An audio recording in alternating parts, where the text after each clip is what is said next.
First, I will immediately reissue my 2020 executive order restoring the president's authority to remove rogue bureaucrats, and I will wield that power very aggressively.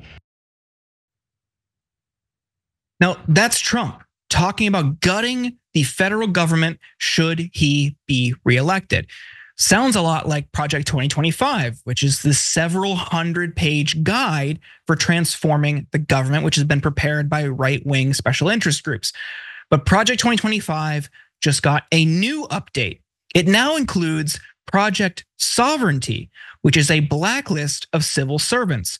The Heritage Foundation has put $100,000 behind that specific effort, and once created, they plan to post the list online to publicly shame any career government employee they think would stand in Trump's way. The effort is being led by American Accountability Foundation, which shifted their efforts from blocking Biden appointments to the blacklist they're referring to as Project Sovereignty. We have some of the details for you. AAF will compile information, including social media posts about civil servants they suspect will obstruct and sabotage a future conservative president. They plan to publish dossiers on those non-public facing individuals, starting with the Department of Homeland Security, and expose them to scrutiny. They say they expect the list to roll out in the coming months. The video will continue in just a moment, but first I have a message for you. TYT needs your help. Membership is vital to survival, so please go to tyt.com/team and become a member today. From AAF's statement, this project is aimed at exposing and building a database of bureaucrats in the Department of Homeland Security, as well as other departments and agencies who are the architects and advocates of the Biden administration's disastrous open borders policies. AAF will be highlighting those in the federal bureaucracy who, although their faces don't appear on TV and most Americans have never heard their names, are responsible for the current crisis. It should go without saying that there are not open borders.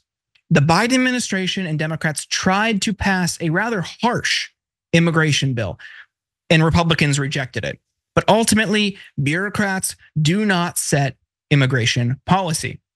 And this list works hand in hand with Schedule F, an EO that allows the president to reclassify tens of thousands of career civil servants as political appointees, thereby allowing Trump to fire anyone perceived to be disloyal.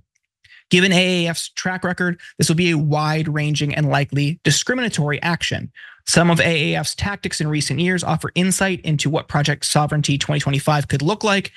For example, they haven't just targeted Biden's high-profile nominees for cabinet and court seats.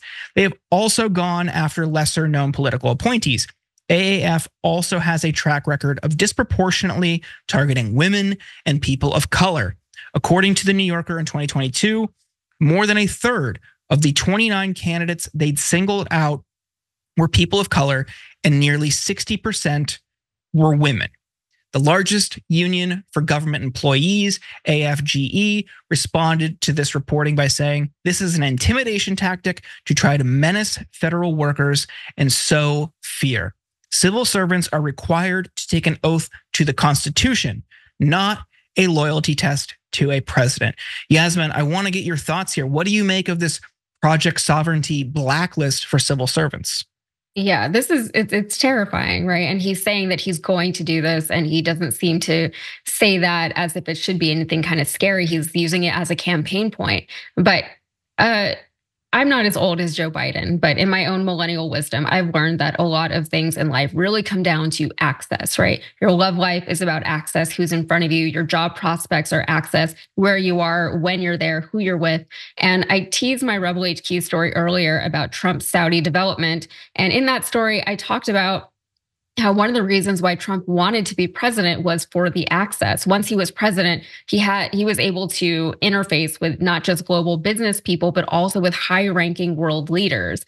And if Trump is given that kind of access again, he's now telling us that just right here at home, he's going to use the opportunity to silo his supporters and publicly intimidate people who he perceives to oppose him, specifically women and people of color. It's a good thing I don't work in the government because I think I would be on his hit list. But overall, it really is just everything that people are afraid of as far as authoritarianism and fascism, all these buzzwords that get thrown around. And I want to go back to an earlier point from the show where you said that all these movements, Project 25 took time to get to this point. I know right now we're in 2024. It seems like, oh, just a year from now, maybe this is what's going to happen. But no, this goes back to the 70s, the 80s, that like decades worth of campaigns to, put forth these ideas, get certain people into certain positions where they can be influential, where they can let things slide if somebody else wants them to, where they can put forth different ideas and agendas. And, over time, over, 40, 50 years, those ideas become less and less radical because the more you hear them, the less radical they sound to you. But really, a lot of this, it sounds crazy. And we have to remember that this is crazy. It's absolutely crazy. And that's an important point. This is another example of a long-term strategy that the right will build. Part of that's they have the money and the resources to do that, but also they've got the patience. The left needs better long-term planning, and I just don't see it. I never see something like this with the unity from the broader right-wing coalition that they have behind Project 2025. It's very, very scary. Democrats are totally mismatched on this.